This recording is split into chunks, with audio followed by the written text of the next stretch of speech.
c'est des choses comme ça. Nos sous, ils servent à réinvestir dans le royaume afin que nos jeunes, nos ados, peu importe qui, il y a toutes sortes de ministères avec Mijoter Maison, il y a des sous qui vont là pour pouvoir aider les jeunes dans l'Église.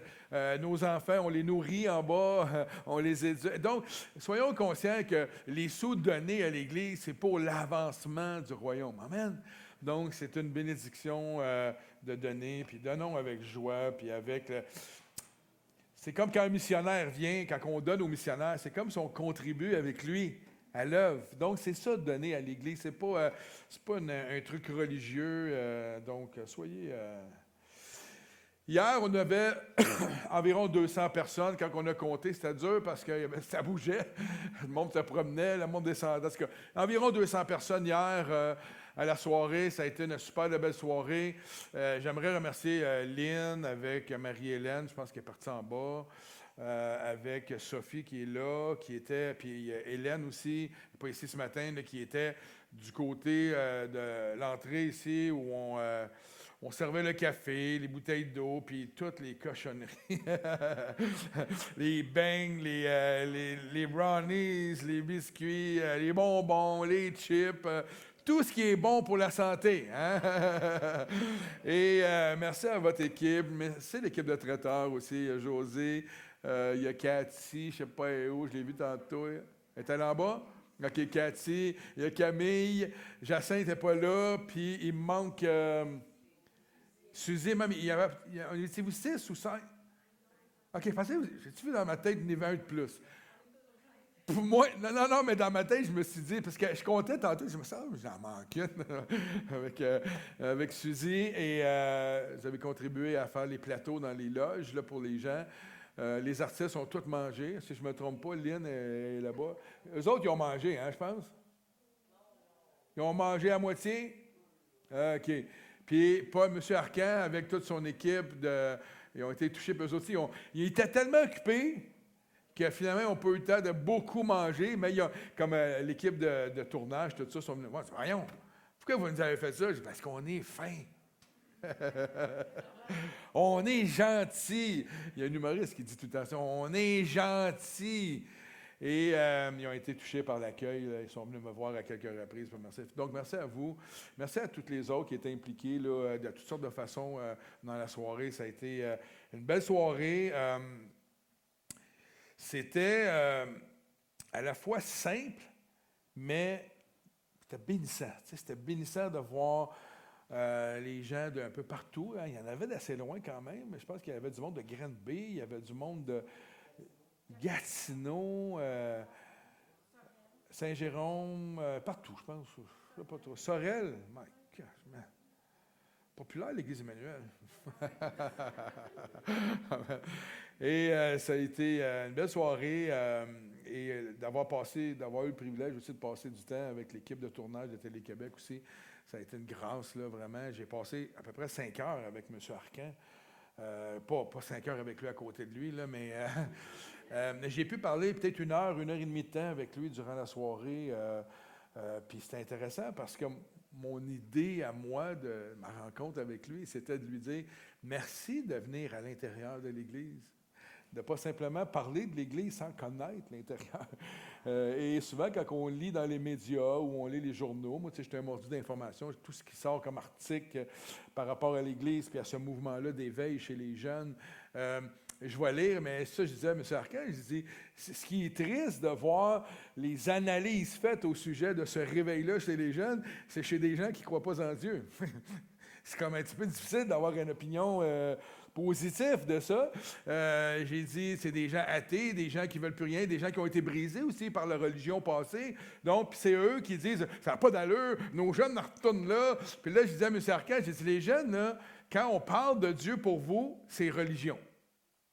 Synonyme de religion, synonyme de mauvaise expérience, synonyme que les jeunes qui retournent là, parce qu'il me disait, il connaissait un couple qui dit, je comprends pas. Pourquoi nous, on a rejeté ça parce que ça ne va pas, tu sais, on nous a brisé avec ça, puis eux, ils retournent à la religion. Ben, j'ai dit, M. Arcan, c'est simple. C'est parce qu'ils ne sont pas dans une religion, eux autres. Ils n'ont pas connu votre religion. Eux, ils n'ont pas vos lunettes. Vous, quand on parle de religion, vous mettez vos lunettes de blessure du passé qui a été une mauvaise expérience. Eux, là, ne connaissent rien de la religion. Quand ils viennent dans des événements comme ça, ils font la rencontre avec un individu qui s'appelle Jésus. Ils font une rencontre avec une communauté authentique qui se présente dans un lieu et qui ne sont pas, on ne doit pas se mettre debout, s'asseoir, se mettre tourner à gauche, tourner à droite. Il n'y a pas de, puis je ne me moque pas, là, OK? Comprenez bien, il n'y a pas ça, il n'y a pas une manière cloîtrée de penser, il n'y a pas une manière, c'est un endroit, vous allez le voir, là, j'y ai dit avant la réunion, vous allez comprendre quand la réunion va commencer.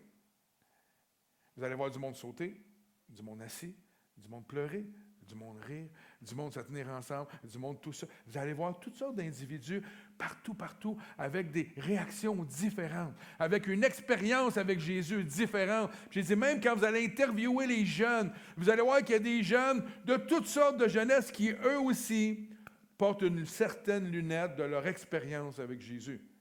Donc, vous allez être confrontés à ce qu'on appelle un réveil spirituel. Des jeunes qui ne connaissent pas de religion, mais que Dieu vient toucher leur cœur. C'est ça. Parce qu'eux autres, ils ne comprennent pas. C'est aussi simple que ça. Eux ne retournent pas à quelque part. Ils n'ont jamais été à quelque part avant. Ils découvrent Jésus. Et là, on a discuté beaucoup par rapport à toutes sortes de pensées qu'eux, ils ont, puis de toutes sortes de manières qu'ils perçoivent les chrétiens. Puis régulièrement, je revenais dans ma discussion à déconstruire la pensée qu'ils ont. Je leur disais, non, c'est pas ça. Non, c'est pas ça. Non, j'ai dit, moi, je suis marié, j'ai 2 enfants, j'ai une vie, je suis un chrétien comme tous les autres, mon rôle est différent, mais fait que c'est intéressant de voir la discussion avec ce monsieur-là. Puis je pense qu'il est un homme très objectif dans sa manière d'être. Puis dans la discussion, il me disait, parce qu'au début, quand il est arrivé, il a passé au moins 1 heure et demie à observer. Il ne disait pas un mot. Je suis allé le voir à un moment donné, puis je lui ai dit, vous êtes un grand observateur. Il dit, moi, quand je fais un documentaire ou quelque chose sur quelqu'un ou sur des gens, un phénomène, whatever, c'est eux. C'est eux, tu sais, que je veux. C'est eux, il faut qu'ils soient mis sur le spot, pas le journaliste. Il dit, puis là, dans la soirée, j'essayais d'observer un peu. Je suis tannant, hein? Je l'observais du coin de l'œil, voir ses réactions. Puis j'ai remarqué à la fin, quand il interviewait les gens, il ne faisait pas comme les autres journalistes où il se mettait à côté, tu sais, pour que la caméra soit sur lui aussi et sur le journaliste et sur l'individu. Comme si il se met face à face avec toi, puis quand il t'interviewe, c'est juste l'individu qui est interviewé, qui est vu. Je trouvais ça intéressant, ça me montrait un peu sa manière de voir. Il priorisait les êtres humains, l'individu. Fait que, il m'a dit que ça va sortir en janvier à peu près. Moi, je m'attendais à dans 1 an, mais en janvier, on va être le premier de 6 documentaires à Télé-Québec en janvier. C'est une série qui va être faite sur les hommes, les jeunes hommes dans notre société. J'ai parlé longtemps avec lui de ce sujet-là, parce qu'on sait que les hommes jeunes dans la société, les jeunes hommes dans la société, ils ont beaucoup de misère à se faire entendre ou à avoir une voix. C'est prouvé statistiquement. Il m'a sorti des statistiques, c'était vraiment impressionnant. Je le voyais, mais je ne le réalisais pas au niveau des statistiques. Puis lui, il veut essayer de comprendre. Donc, plusieurs questions. Il était vraiment intrigué. Et je rends gloire à Dieu pour la semence qui a été faite dans la vie de cet homme-là, en espérant que cet homme-là aussi a été touché, lui, profondément, par ce qu'il a vu, puis que ça vienne démystifier un petit peu. Puis quand il va rencontrer d'autres journalistes, j'espère que quand il y en a un qui va dire « Ah, moi, les évangéliques, là, moi, les chrétiens », puis qu'il fasse comme « T'es un peu, garçon, je suis allé, moi. » C'est pas tout ce que tu dis. J'aimerais ça. J'aimerais ça qu'un homme comme lui puisse défendre la voix. Mais tu sais, tu n'es pas obligé d'être d'accord avec tout ce qu'on fait, mais tu peux au moins nous respecter. Amen. Amen. En tout cas, gloire à Dieu pour cette soirée. Ce matin, je vais aller dans une question-réflexion profonde ou pas, ça sera à vous de décider. On est dans la suite là, de cette série-là. Là. Je vais finir, la semaine prochaine, on a un invité, mais l'autre semaine d'après, je vais conclure cette série-là sur les mots, la puissance des mots. Les mots sont créatifs, sont créateurs d'atmosphère, etc., etc. Aujourd'hui, on va aborder un autre volet intéressant que je voulais aborder. Puis, mais voici ma question, puis vous verrez bien où je m'en vais après. Donc, si un individu, une personne, qui est guéri par le processus de la science, un traitement, des médicaments, peu importe là, le traitement qui fait que la personne reçoit une guérison, elle finit par être guérie, pouvons-nous attribuer la guérison à Dieu?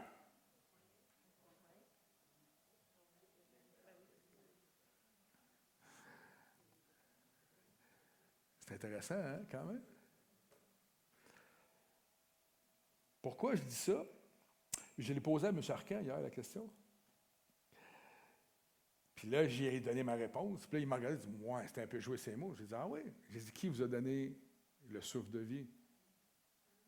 Il dit, Dieu. Qui vous a donné l'intelligence?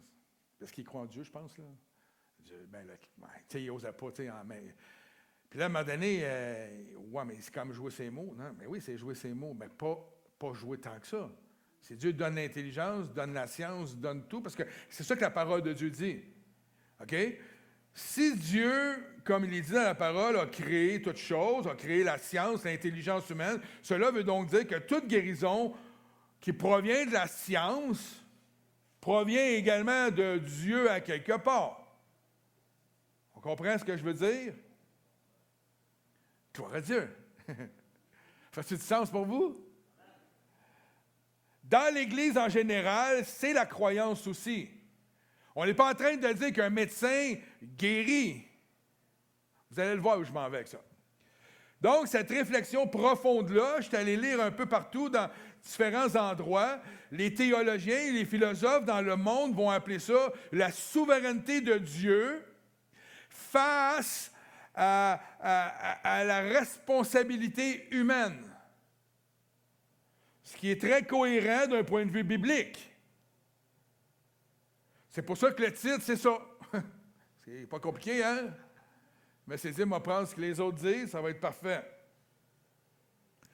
Voici quelques points pour nourrir notre réflexion, OK? Premièrement, Dieu comme source des sources. Il est la source de toutes choses. On est d'accord? Amen. Dans une perspective de foi, Dieu est créateur des lois de la nature, de l'intelligence humaine et des propriétés curatives, ou des plantes ou de la chimie qui peuvent venir soigner n'importe qui. Si un médecin utilise une molécule pour guérir, il utilise en réalité un outil dont les composants et les lois de fonctionnement ont été établis par qui? Par le Créateur. C'est un petit peu profond, hein?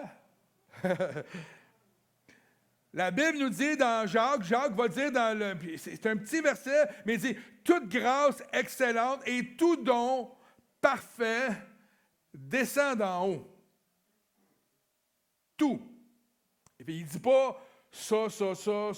Non, tout. Tout ce qui est un don à l'humanité, tout ce qui est une grâce à l'humanité vient de lui. Amen. Donc, la science peut être vue comme l'un de ces dons-là également. Deuxièmement, la science comme une révélation progressive. Vous allez voir où je vais aller. On peut considérer que la science ne crée rien, mais elle découvre ce que Dieu a déjà mis en Ce n'est pas l'homme qui invente le monde. C'est le monde qui a été inventé par Dieu. Amen. Lorsqu'un chercheur trouve un remède, il allume l'interrupteur, il allume la lumière sur un mécanisme que Dieu a conçu depuis fort longtemps.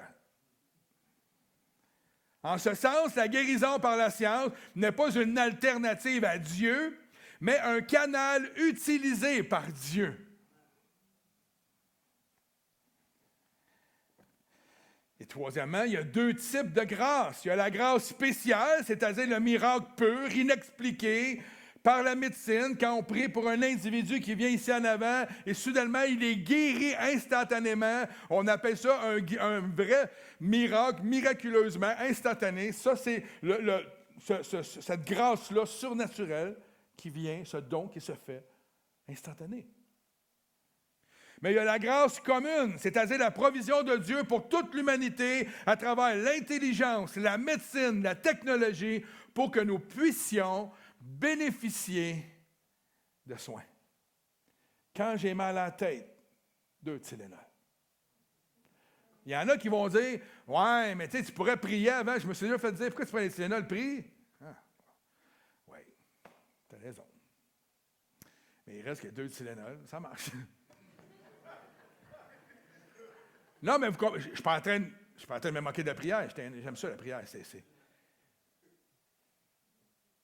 C'est comme que des gens, des fois, viennent me voir et me disent, « Le pasteur, ils prennent des médicaments parce qu'ils soignent quelque chose dans leur vie. » Puis là, ils me disent, « Là, je vais mieux.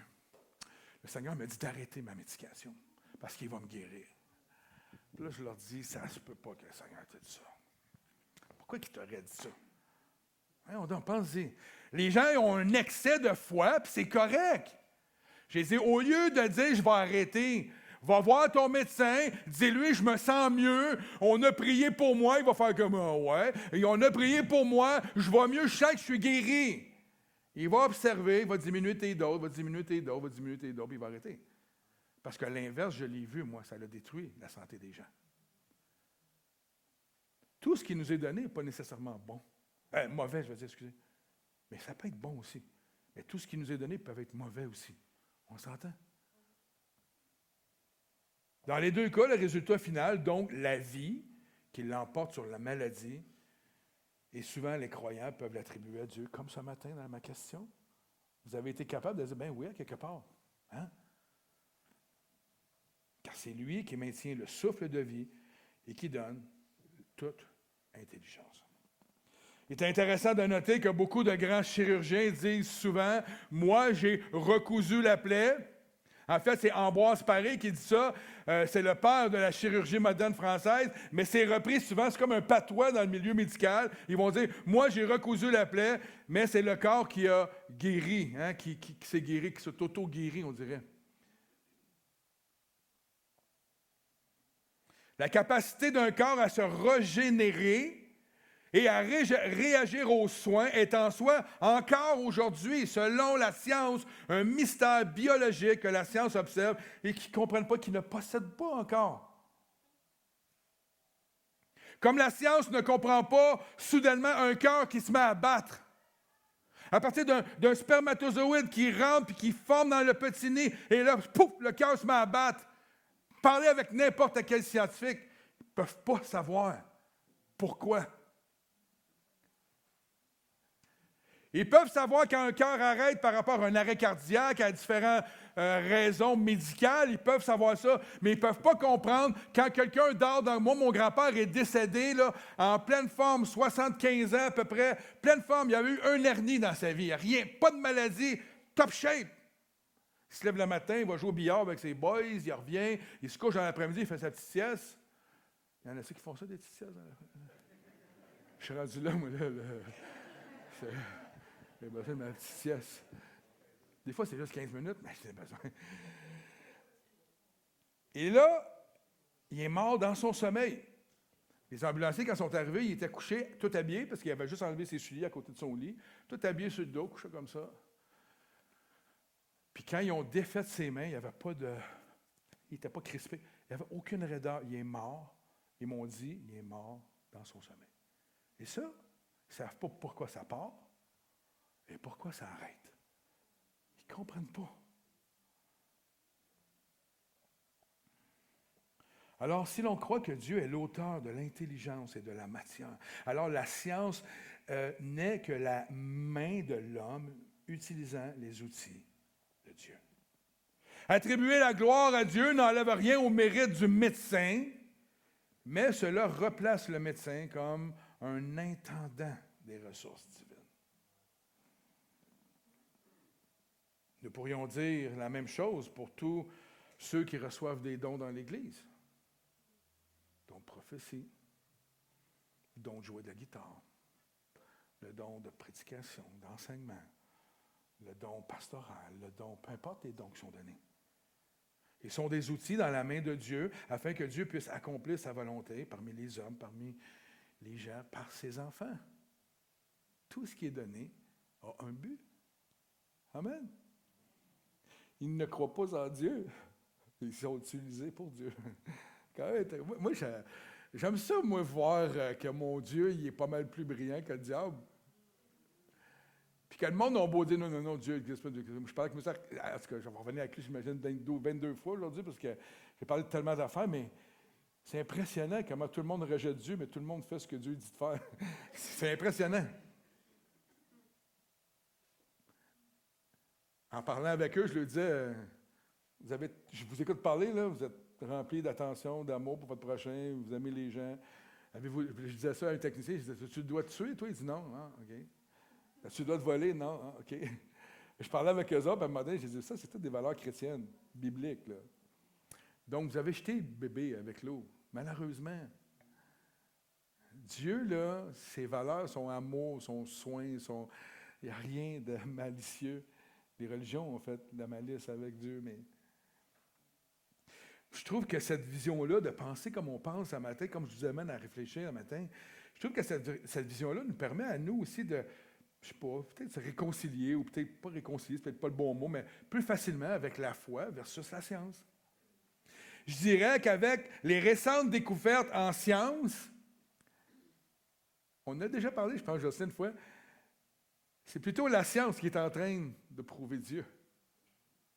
Il y a plein de choses dans la science qui prouvent les récits bibliques. Il y a plein de choses dans la science qui étaient écrites dans la Bible avant, puis que la médecine découvre. C'est quand même impressionnant. C'est comme si Dieu, pendant des générations, était caché par manque de science.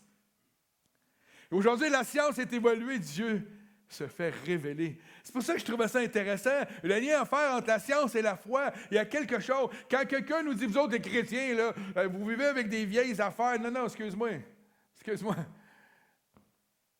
J'ai aussi une pensée scientifique. Je ne crois pas qu'on vient d'une bébite, là, ou d'une grenouille ou d'un singe. Quand je te regarde, des fois, oui. Non, c'est pas vrai.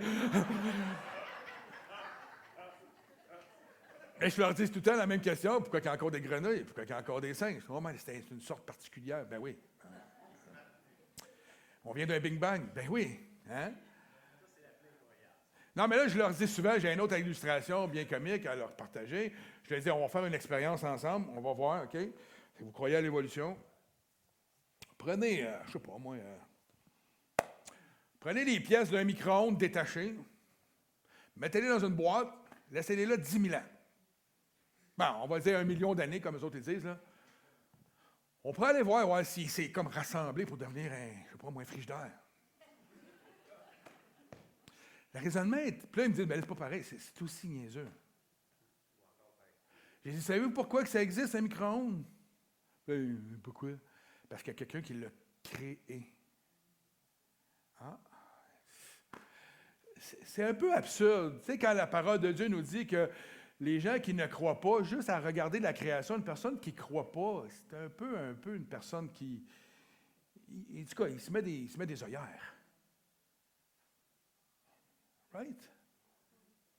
Quand je vois Roland, je suis convaincu que c'est Dieu qui a créé ça. C'est trop un être exceptionnel, un soldat, un guerrier. Non, mais quand je vous regarde ici, là, je suis comme ça, moi. J'ai tout le temps eu cette pensée-là. À chaque fois que si Dieu a créé l'homme à son image, chaque fois que je regarde les gens en avant de moi, je vois une parcelle de Dieu. Je vois l'image de Dieu. On est écrit à l'image de Dieu. Donc, pour moi, à quelque part, c'est l'image que Dieu me projette. Pourquoi, d'abord, on serait porté à juger ces gens-là puis à être méchant avec ce que Dieu lui-même a créé? Puis je parle aussi des non-chrétiens, là. Pourquoi se permettre, nous, comme chrétiens, d'être accablants ou de juger ces gens-là alors qu'ils sont juste des fils prodigues et des filles prodigues qui ne sont pas encore rentrés dans la maison? Est-ce qu'ils vont rentrer dans la maison un jour? Moi, je ne sais pas. Mais mon rôle, c'est de créer des ponts de réconciliation. C'est mettre le tapis rouge. Puis dire, venez-en. Le Seigneur vous attend. Pas, qu'est-ce que tu fais, imbécile, ou whatever, tu fais telle affaire, c'est pas correct, tu vas aller en enfer. Puis c'était ça le discours que les gens religieux à l'époque entendaient.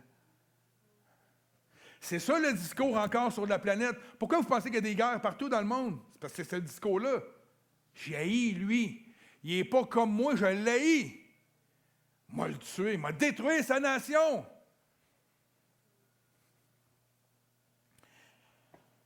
Les passages clés qui établissent Dieu comme l'auteur de la capacité scientifique et intellectuelle, on en voit quelques-uns. Il y en a plusieurs, mais je vais en citer 3.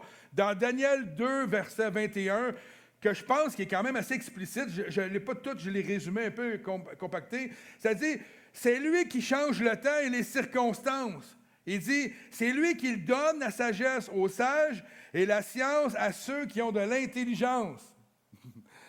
Là, je me suis amusé.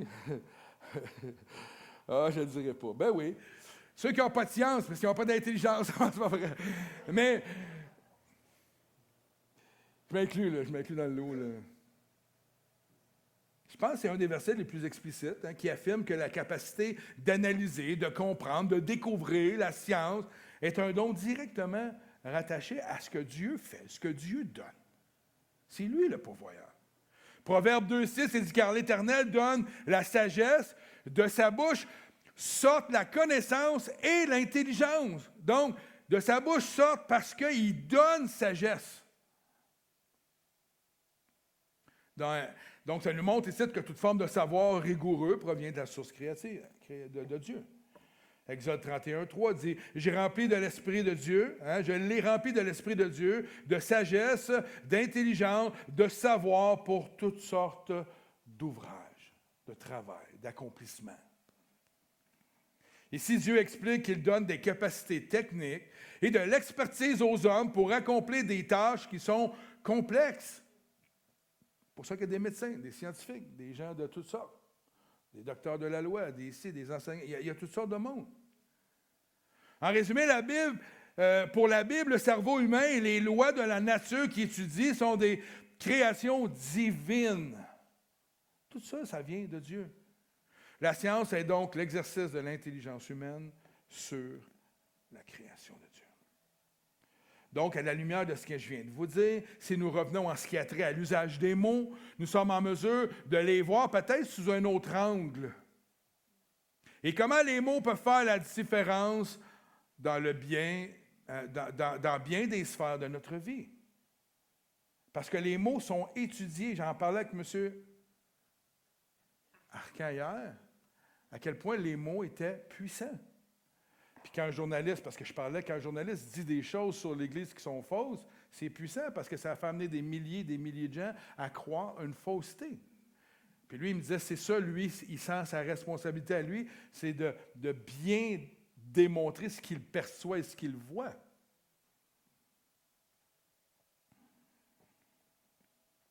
Ça l'impact aussi, ça fait la différence dans la vie des autres autour de nous. C'est votre voisin qui est aguissable, vous lui dites tout le temps qu'il est aguissable, que vous ne l'aimez pas. Je ne pense pas que vous allez créer des liens extraordinaires avec lui. C'est normal. Je veux dire c'est pas... dans la vie de l'Église, ça s'applique aussi dans nos familles, en tant que parents, envers nos enfants. Ce qu'on leur dit a un impact. On l'a vu hier dans le témoignage de Maxime. Le verbal d'un parent, entre 0 et 6 ans surtout, peut littéralement détruire ou construire un enfant. Surtout sa valeur, son estime. Si les yeux de ceux qui sont supposés l'aimer le détruisent, quelle valeur il a? C'est exactement ce que tu as dit hier, Max. Tu sentais que tu n'avais pas de valeur, tu sentais que ta vie... Et puis ça l'a développé après ça plein de carences. Puis bon.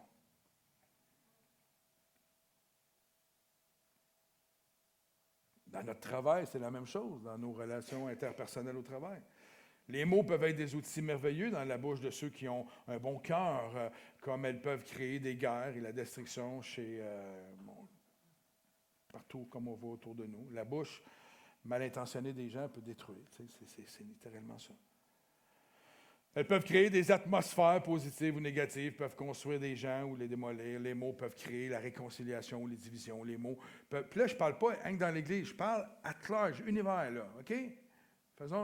Je parle des mots, parce qu'on a une responsabilité, nous aussi, avec nos mots, par rapport au monde aussi. Vous savez que la manière qu'on amène une personne à Jésus, c'est pas comme ça sans parler. Il faut qu'il y ait un échange. Donc, il y a des mots de prononcer.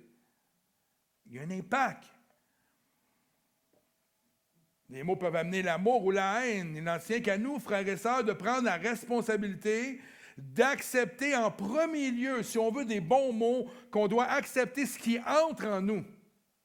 Et c'est la clé de ce qui va sortir par la suite. Donc, ce qui rentre en nous, c'est la parole de Dieu. Ce qui entre en nous, c'est les louanges et l'adoration. Mais évidemment, ce qui va sortir de nous, ça va être le résultat de ce qui est entré en nous. Ça ne peut pas faire autrement. Hier, j'ai regardé une vidéo, je ne sais pas si c'était sur Facebook. Non, Facebook. Il y a des petites vidéos drôles, des fois, tout ça. Puis là, il montrait des gens, quand ils faisaient une erreur, la réaction qu'ils faisaient. Puis à un moment donné, on voit un enfant. Puis là, je ne sais plus qu'est-ce qu'il fait. Il fait une gaffe. Puis là, il lâche un beau F-word. Puis là, sa mère et son père, « Ah, qu'est-ce que tu fais là? » Écoute, il ne l'a pas appris, il l'a appris de quelque part. Right?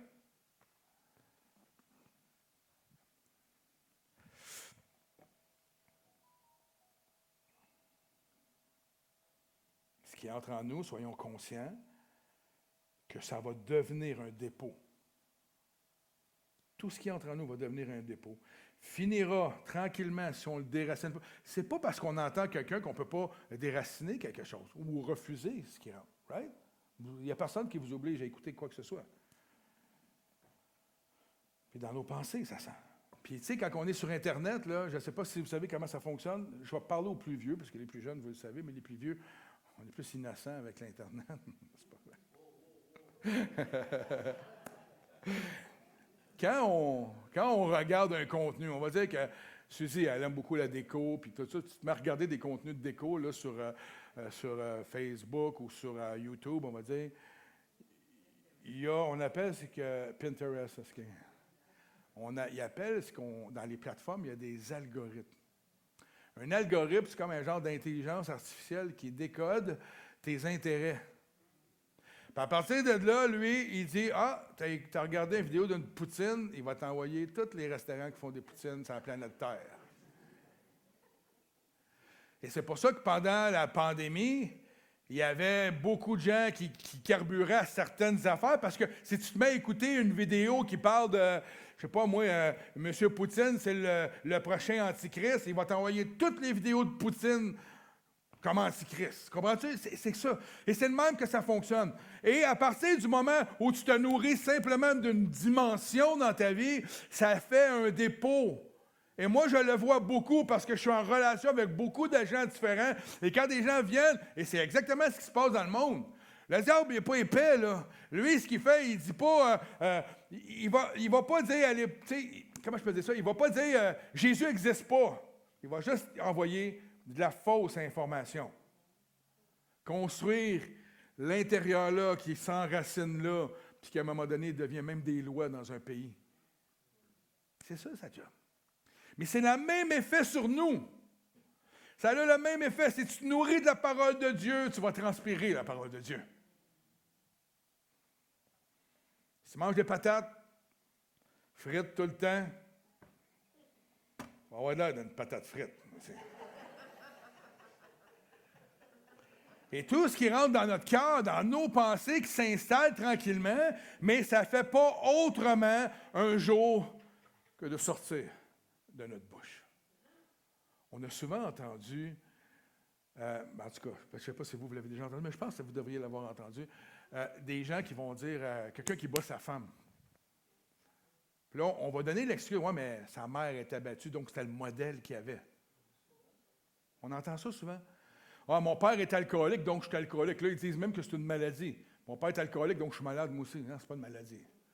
Il n'y a personne qui te force à boire, à lever ton bras puis mettre la bière dans la bouche, là. Est-ce que tu as des faiblesses dans ta vie personnelle qui t'amènent à te geler ou à te... Ben oui, là, on est d'accord. Mais il n'y a personne, moi, qui m'a forcé dans la vie de consommer. Ça a été une décision, un choix personnel. Est-ce que je peux être influencé par les gens autour? Oui! Si tu mets un pinceau dans la peinture blanche, il est blanc.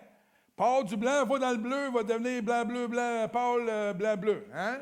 Il ne sera plus blanc. Donc, il y a des algorithmes comme ça, il y a des patterns qui peuvent nous être présentés. Et si on les accepte, même dans les relations interpersonnelles, avec des gens, des amis, du monde que vous connaissez, des collègues de travail. Moi, à ma job, là, j'en avais une gang, là, je me souviens, comme commission scolaire, on était syndiqués, une gang là, qui haïssait la commission scolaire. Mais tu sais, là, je n'étais pas capable de me tenir avec eux autres. La raison, c'est que je n'étais pas capable parce que je me disais tout le temps, mais c'est quand même lui qui me nourrit. Mon chèque vient quand même de lui. Je peux ne pas être d'accord, mais le chèque qui vient de là, il faut que je sois un peu reconnaissant quelque part. Puis là, je me disais, bon, on a un syndicat, on a un patronat, on s'assied une fois par année pour discuter, bien, réglons cela. Tout le temps dans la négative. Moi, ça allez me chercher, là. C'est comme le slogan de l'Église. Il est où le slogan de l'Église? Il est là. Hein? Je le répète souvent, mais il reste qu'il est vrai, pas plus vrai. Ça ne peut pas être plus vrai que ça. J'ai mis devant toi la vie, la mort, la bénédiction, la malédiction. Quel vous choisiriez? Tu choisirais quoi, Fred, entre la vie et la mort? C'est dur, hein? Si je te propose la malédiction au lieu de la bénédiction, tu choisis quoi? Voyons, je veux dire, je lui disais à M. Arcand, justement, pauvre M. Arcand, si vous écoutez ça, mais tant mieux. Mais Dieu a donné à l'homme une chose extraordinaire, qui est le libre arbitre. Est-ce que l'homme en fait bon usage? Pas tout le temps, même moi. Regardez, les patates, là, j'aime ça. C'est à cause des soirs d'eau, il m'invite tout le temps à manger des patates. Mais il y a une chose qui est... Il faut comprendre ça. Un matin, j'étais dans mon banc, puis je me disais... parce que j'ai une phrase que je vais vous dire, là, puis je me disais, dans le fond, là, on veut tous être des adultes. Tu sais, comme la parole dit, il y en a qui sont nourris au petit lait, puis il y en a qui sont nourris avec un peu plus de viande. Mais on veut tous être de ceux qui se nourrissent de viande, right? Et je veux dire, c'est sûr que du petit lait, c'est facile à digérer.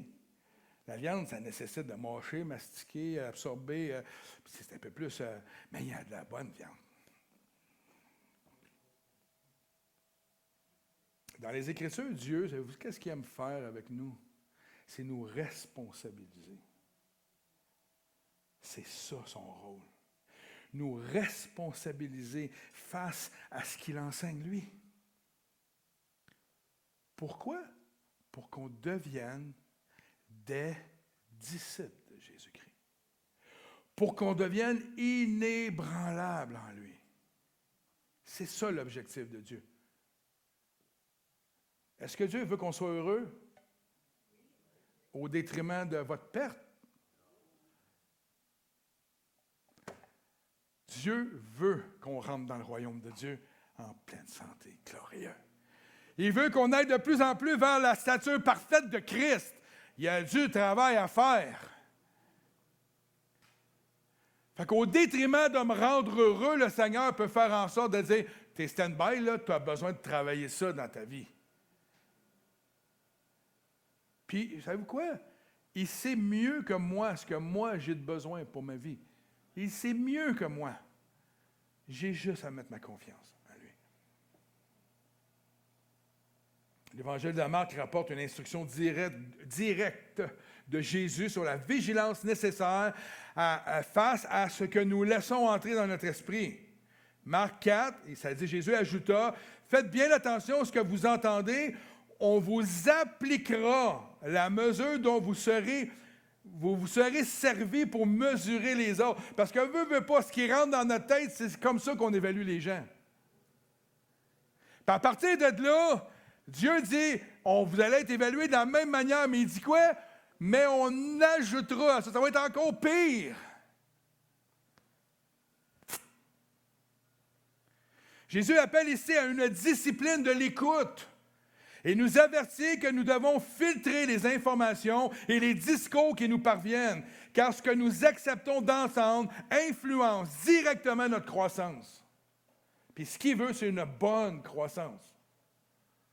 Notre compréhension spirituelle et nos actions. Il y a aussi la responsabilité sur le choix des paroles que nous disons. Le livre d'Éphésiens souligne que nos paroles doivent être intentionnelles. Intentionnelles. et constructive plutôt que destructive. Et ça, là, c'est à tous écarts. Il ne s'adresse pas seulement aux enfants de Dieu entre nous. Ce n'est pas ça le matin l'objectif. L'objectif de ces 4 messages-là, c'est de comprendre qu'il y a une puissance à travers les mots qu'on prononce et à travers les mots qu'on entend qui va construire notre être intérieur et qui va nous amener à être bien dans notre corps physique, spirituel et à tous les niveaux. Pour être un chrétien complètement libre et capable, sans relâchant, sans avoir peur de vivre ta vie chrétienne à fond. Et aller vers le monde avec un message de grâce et d'amour, parce que tu ne seras pas rempli de complexes puis de toutes sortes d'affaires, parce que Dieu va t'avoir construit. Dieu va t'amener comme lui, il veut que tu sois.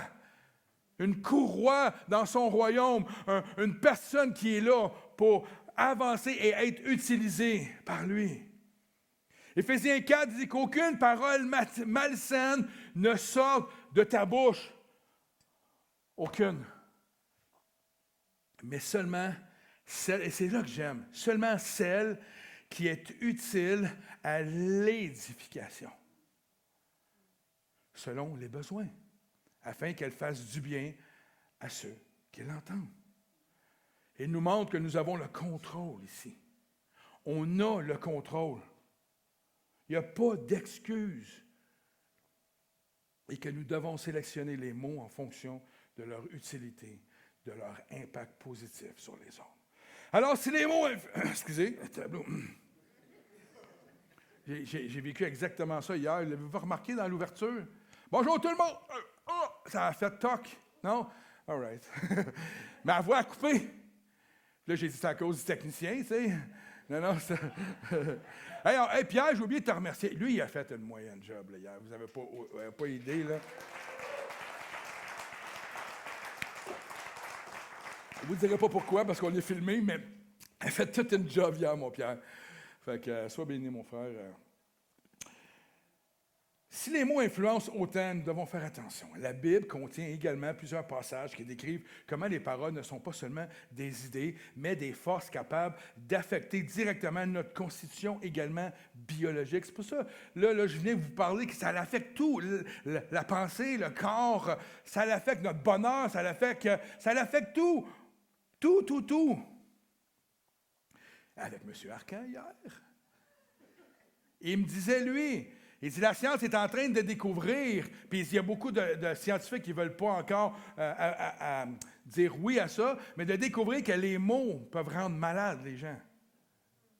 Et j'ai dit, non, c'est clair, net et précis, ça là. Pourtant, c'est déjà parlé depuis des années. Ils disent, ouais, mais moi, je rencontre des médecins des fois, mais non. Ils donnent des pilules. Non, on a des pilules. Mais il y a des manières. Regardez bien ça ici. 3 textes, puis il y en a une multitude, là. Proverbe 16, 24 dit... Les paroles agréables sont un rayon de miel. Les paroles agréables qu'on entend, qu'on reçoit ou qu'on donne aussi, sont un rayon de miel, douceur pour l'âme et santé pour le corps. Mais c'est vrai. Regardez un enfant que vous tapez dessus à grands coups de mots. Il s'écrase. N'importe qui. Les femmes, là, femmes qui ont été battues, vous n'avez pas commencé à recevoir une claque en premier. Ça a été des mots pour vous écraser, vous emprisonner dans votre personne, dans votre estime de vous, et vous écraser jusqu'à temps qu'il fasse comme, OK, c'est le temps, là. Là, elle les contrôler. C'est comme ça. C'est de même dans tout. Ceux qui prennent les mots pour écraser les autres, là, c'est pour s'élever face aux autres. N'oubliez jamais ça. Le lien avec la santé dans le texte qu'on vient de voir là, c'est que ce texte suggère que les mots bienveillants agissent comme un remède physique. Les neurosciences modernes confirment que les paroles positives activent les systèmes de récompense au niveau du cerveau. Parce que dans notre cerveau, c'est plein de pochettes créatives, récompenses. Il y a toutes sortes de petites pochettes, là, c'est un peu dur à expliquer en une phrase ou deux, là, et qui sont activées quand que les belles paroles arrivent de gauche à droite, mais aussi quand les mauvaises paroles arrivent. Puis ça va réduire les hormones de stress, mais ça va favoriser une meilleure santé immunitaire et aussi cérébrale. Le Proverbe 15 au verset 30, il dit « Un regard lumineux réjouit le cœur. » Il n'y a même pas de parole là-dedans. Un regard lumineux. JJ, quand tu me regardes de même, là, t'es lumineux, là. Andel, excuse-moi, j'ai dit JJ. Andel. T'es lumineux. Ça réjouit mon cœur. Quelqu'un qui me regarde, qui dit, avec des mitraillettes dans les yeux, ouais, ouf. Dans l'école, au secondaire, il y avait une petite fille qui était à Saint-Navet pendant que je donnais mon exposé. Là. Et, monsieur, une chance qu'elle n'avait pas des fusils, j'étais mort. J'étais sûr et certain. Sûr et certain. Elle était fâchée après moi. Je ne sais pas pourquoi elle ne la connaissait pas. Mais bref, elle était fâchée. Mais c'est spirituel aussi. La Bible ici lit directement une information entendue, une bonne nouvelle, à la vigueur physique des membres et des os. Cela montre que l'impact des mots descend jusque dans la structure même de notre corps. Ça, c'est Dieu qui le dit. Fait que si vous me dites, bon, t'en mets un petit peu, pasteur, bien là, parlez avec le Seigneur, je vous dis. All right? Comme ça, Fred, absolument. Ça, c'est le nouveau Amen d'aujourd'hui.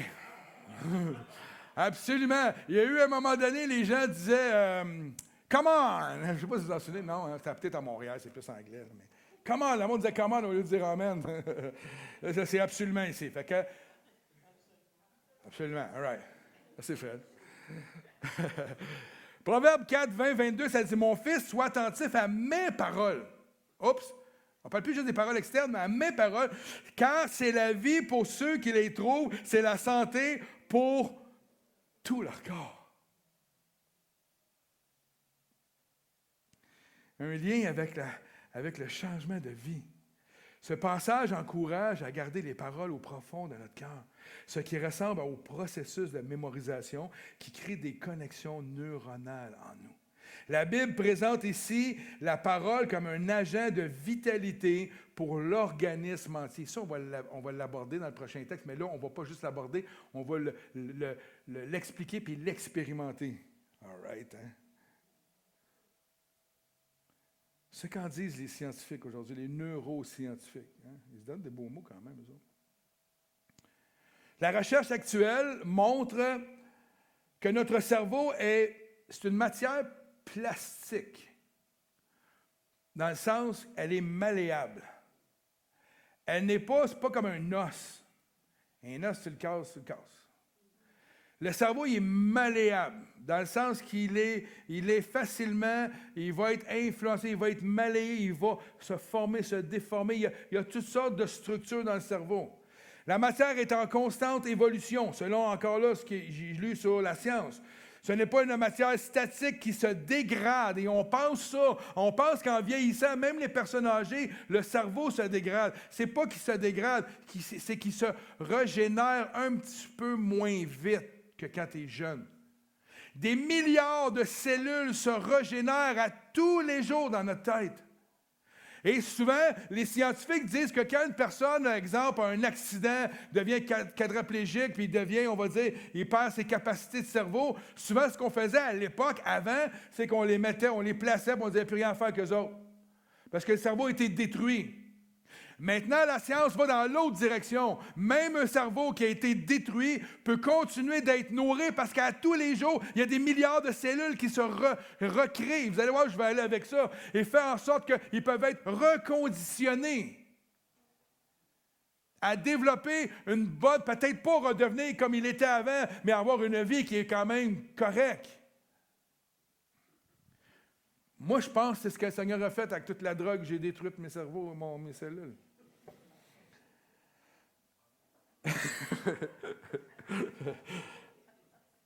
Il a dit absolument.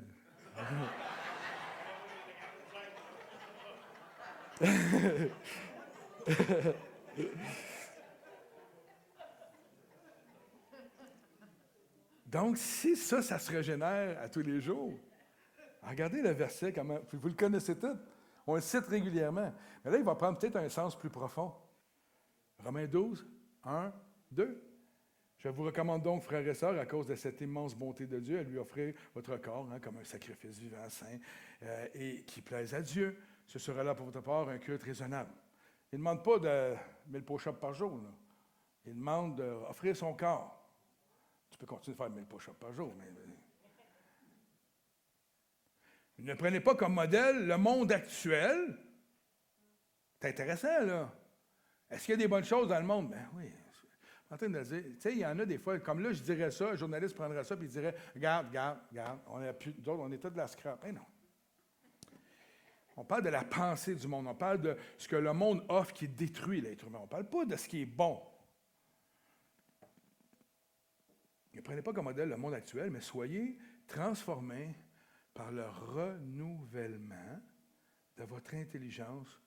Ce que j'aime ici, c'est qu'à tous les jours, s'il y a des millions et des millions de cellules qui se régénèrent dans notre esprit, cela veut dire que ce texte-là, qui a été écrit il y a combien d'années? 2000 ans?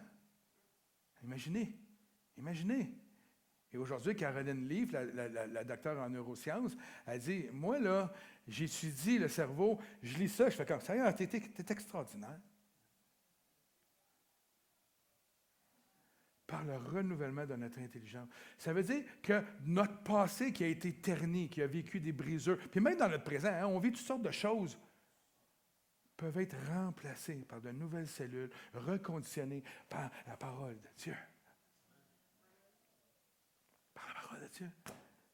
Mais ça, c'est ce qui nous amène, plus qu'on a de... On l'a chanté un matin, tu sais, dans le chant, ça dit les bons... il y a un texte, ça dit... Les bontés, puis ça parle de... Non, ce que tu reçois, ça va dans tes pensées. C'est quoi le chant, le dernier chant? Ah, il n'est pas là, il est parti. Ah, il est là-bas. Est-ce qu'on va le chanter à la fin? OK, ça va être ce chant-là. Mais ça parle de cette dimension-là, là, que les bontés, ce qui vient à nous, ça se transforme en bonté, ça va dans nos pensées. Mais regardez ici, il renouvelle notre intelligence. Pourquoi? Pour être capable de discerner la volonté de Dieu. Quand je suis venu au Seigneur, puis tu me disais, là, il faut que tu discernes la volonté de Dieu. Tableau. Je suis qui, moi, pour être capable de discerner la volonté de Dieu? Comment un être humain peut discerner la volonté de Dieu divin? Comment ça peut arriver? Ça arrive justement quand ça ici, c'est ce qui nourrit tes milliards de nouvelles cellules qui à tous les jours renouvellent et t'amènent à avoir une compréhension de Dieu. Tu veux chercher à savoir c'est quoi ton destin dans ta vie? Lis ça. Et Dieu va renouveler ton cerveau, va renouveler ton intelligence. Il va t'amener à comprendre le destin que Dieu a. Il va t'amener à discerner les choses que tu dois faire pour lui.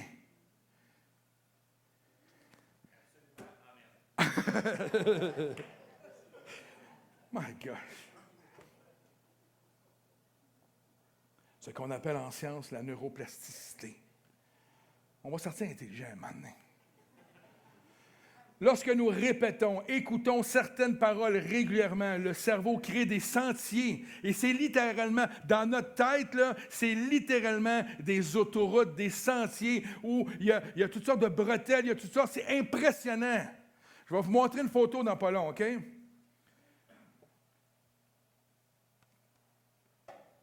Lorsqu'on a ces paroles-là régulièrement, le cerveau crée des sentiers neuronaux qu'on appelle des marqueurs qui modifient notre esprit et notre manière de réagir au stress, ce qui a un effet direct sur notre système cardiovasculaire et inflammatoire et aussi sur le tempérament émotionnel, neurologique. Tout ça, c'est tout ensemble. La médecine moderne reconnaît de plus en plus que les agressions verbales répétées, mots négatifs, destructeurs, humiliations peuvent avoir un impact biologique réel et favoriser l'apparition de maladies physiques. C'est ça que j'aurais dû lui dire hier directement. Ce lien n'est plus considéré comme purement imaginaire, mais repose sur des mécanismes psychologiques mesurables et véritables. Alors, si les mots négatifs et destructeurs peuvent créer des dommages inimaginables, le contraire est aussi vrai, et c'est là que ça devient encourageant et que nous voyons, que Dieu a tout mis à notre disponibilité, frères et sœurs, pour que nous soyons bien, heureux, capables, épanouis, capables de discerner sa volonté, le servir et être bien, frères et sœurs. On n'est pas appelé à vivre dans une prison dans ce monde, même si ce monde est majoritairement contre Dieu. On est appelé à vivre selon Dieu, selon sa parole, selon ce que lui veut pour nos vies. pas selon ce que toi tu penses, ce que lui veut. Madame Caroline, j'essaie de le dire en anglais, mais Caroline, on dit-tu Caroline ou Caroline? Non, c'est Caroline. Elle, son nom, c'est Caroline. En tout cas, Caroline Leaf, OK? Caroline Feuille. Fervente chrétienne. Si vous allez écouter, allez sur le web, tapez son nom. Elle fait des conférences dans les églises maintenant, partout, c'est impressionnant. C'est vraiment intéressant. Puis elle en fait aussi avec des scientifiques et tout, là, mais... Chrétienne qui est scientifique de formation dans le domaine de la recherche du cerveau, justement, et de l'impact des mots sur les pensées et les zones importantes de notre cerveau. Sur les effets des zones de bonheur et les zones de malheur, de déprime. Elle dit qu'elle a été formée dans les années 80. Elle a trahi son âge un peu, là, mais bon, dans les années 80, à enseigner, regardez bien ça, elle là, a enseigné à ses parents, à ses patients. Vous voyez l'impact des mots? Hein? Écoutez ça. Elle enseignait à ses patients la compensation et non la restauration. Ça, c'est typiquement du diable. Compenser au lieu de restaurer. C'est typiquement du diable. Moi, je le vois dans plein d'applications chrétiennes de la vie de tous les jours. On a tendance à compenser nos faiblesses dans la vie chrétienne par toutes sortes d'affaires. Hey, compensez rien. On n'est pas là pour compenser. Dieu est là pour restaurer. Tes faiblesses, tu n'es pas appelé à vivre avec. Tes faiblesses ne sont pas ton identité, mon frère et ma sœur. Tes faiblesses sont le moment extraordinaire. Ça devient un moment dans ta vie où Dieu peut restaurer, où Dieu peut impacter ta vie, où Dieu peut agir dans ta vie. Pensez-y. Un obstacle, une faiblesse, une douleur, ça donne l'occasion à Dieu d'intervenir dans ta vie miraculeusement puis de faire de quoi. Comment? Moi, quand il arrive de quoi, je ne me réjouis pas de mon malheur, mais je me dis, OK, il y a de quoi qui s'en vient. Elle dit qu'elle a été formée pour dire ça à ses patients. Donc, tu arrives dans mon bureau, ça va pas bien pour toi. Malheureusement, on va te donner des médicaments à vie, on va te bourrer, on va plus rien faire. Tu sais, c'est comme... C'est triste. C'était la manière de voir les choses avant. Parce que la science croyait qu'un coup que certaines zones du cerveau étaient détruites, que les cellules ne pouvaient pas se régénérer pour revenir bonnes ou même en meilleures conditions, alors qu'aujourd'hui, tout peut être inversé par les choix que nous faisons. Elle dira dans son livre « Active ton cerveau », chaque nouvelle étude scientifique a confirmé ce que je savais déjà, parce qu'elle est chrétienne depuis très longtemps. Nous ne sommes pas... Ah, j'aime ça. Je t'ai dit, là, je ferais un câlin, ça serait là. Je dis, oh, merci. Nous ne sommes pas victimes de notre biologie ou de nos circonstances.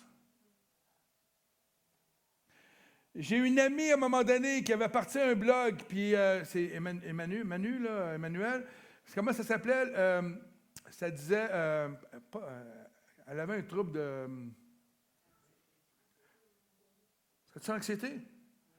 OK, c'est ça. Oui, c'est ça, exactement. Puis son titre de blog, c'est « Je suis une anxiété chronique à vie ». Genre. Moi, quand j'y ai vu passer, là... Ah non, on a pogné le téléphone. Il dit « Manu. » Ou je l'avais parlé ici, je ne m'en souviens plus. J'ai dit « T'es pas né comme ça, là. C'est pas ton identité. Ce que le médecin te dit, c'est pas ton identité. Tu as un bobo qui est apparu dans ta vie. Il faut arrêter de prendre ce qu'on nous dit ou ce qui nous arrive comme si c'était l'identité de nos vies.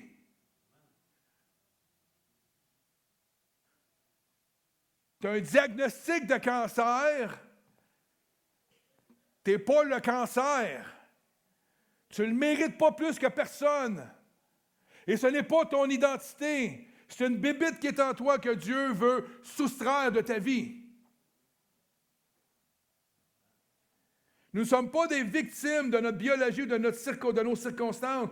La manière dont nous réagissons aux événements et aux circonstances de la vie peut avoir un impact sur notre mental et même sur notre santé physique.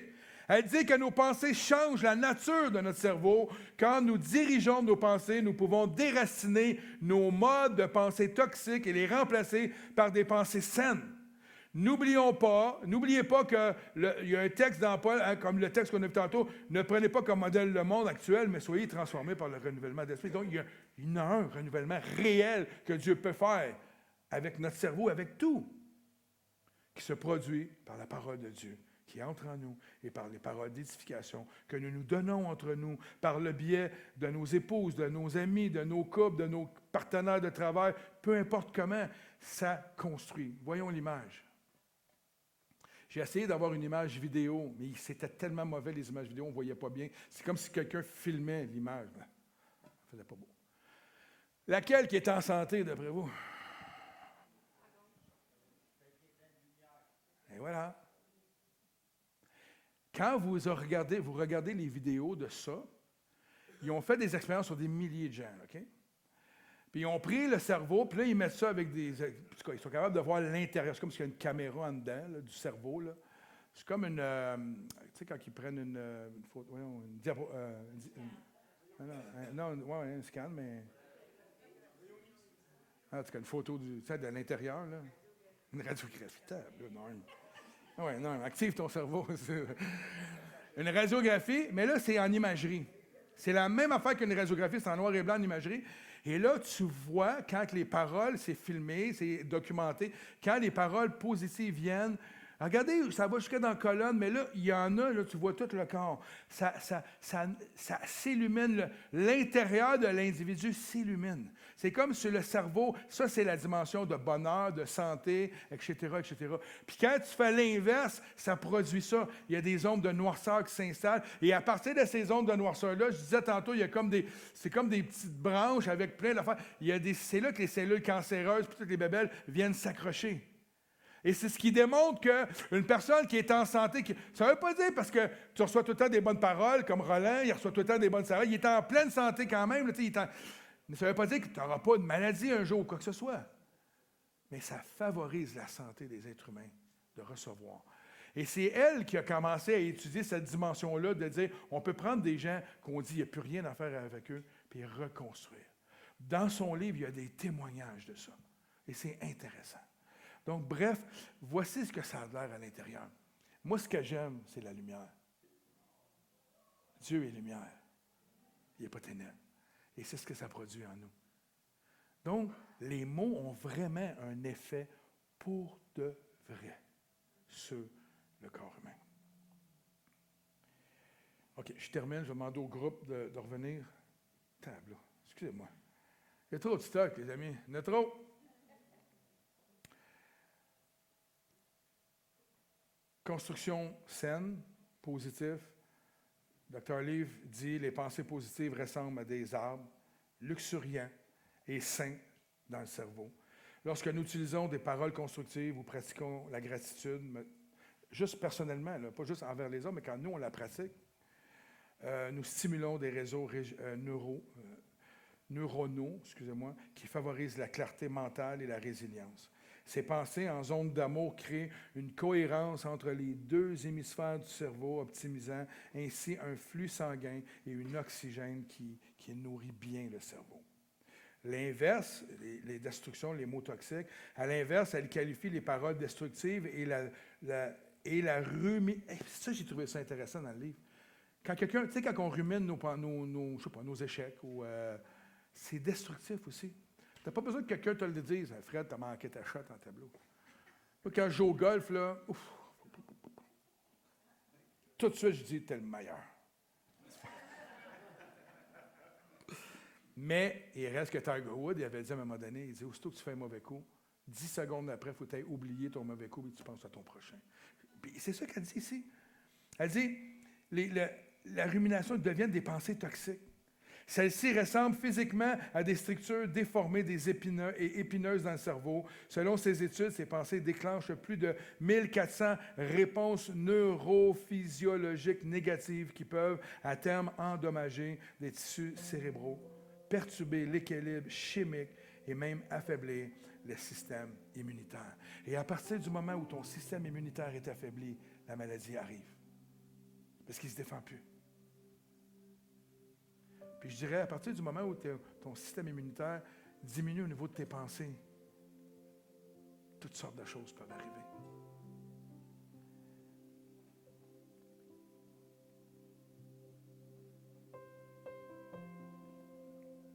Grâce à ce processus-là, le pouvoir des mots, le diagnostic, n'est pas ton identité. C'est important de comprendre ça, frères et sœurs.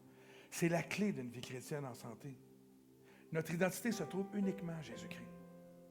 S'il y a quoi que ce soit d'autre dans votre vie qui se présente, puis vous l'imprégnez dans votre vie, ce n'est pas votre identité. Vous êtes un enfant de Dieu. Christ est mort à la croix pour vous. Christ vous a donné son identité. Arrêtez tout, puis refusez toutes sortes de choses qui vous amènent à ne pas être ce que Dieu veut que vous soyez. Arrêtez tout. Il est possible de capturer ces pensées toxiques et de les reconceptualiser avec les scènes des Écritures.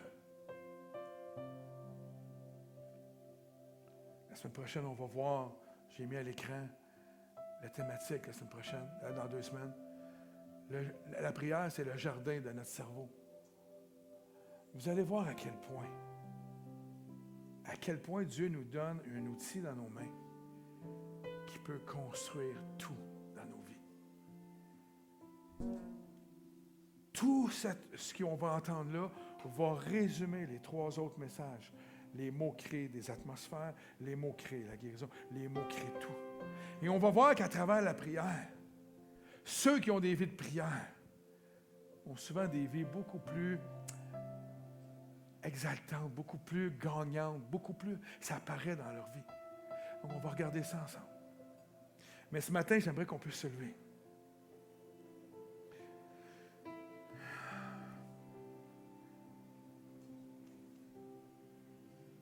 J'aimerais qu'on fasse un exercice ensemble. Fermez vos yeux, juste quelques instants. Regardez, je sais qu'il est 11h58, là. Le restaurant ne partira pas. Le lunch, il va rester là. On a tous des micro-ondes pour le réchauffer, OK? C'était fort sur mon cœur. J'aimerais ce matin qu'on fasse une chose dans nos vies, OK? J'aimerais que vous fermez vos yeux et ce que nous croyons qui font partie de notre identité et qui sont toxiques dans nos vies, qui nous rendent captives dans certains domaines. Je veux juste vous laisser savoir que ça, ce n'est pas de Dieu. Si vous avez le sentiment d'avoir des choses dans vos vies qui viennent teindre, qui viennent s'enraciner dans votre identité chrétienne, ça peut être les mots durs que vous avez reçus dans votre enfance, par des parents, par un professeur à l'école. Vous vous êtes fait intimider à l'école. Ça peut être un diagnostic médical, qu'il soit physique ou cérébral. Ça peut être l'intimidation qui a détruit votre confiance en vous, qui vous a conduit à ne plus faire confiance dans les autres et vous garde souvent muet dans les choses que vous aimeriez faire, mais vous êtes bloqué, vous n'avez plus de confiance, vous pensez que vous ne méritez pas d'être heureux. Si c'est vous ce matin, le Seigneur veut que ça change dans vos vies. Amen.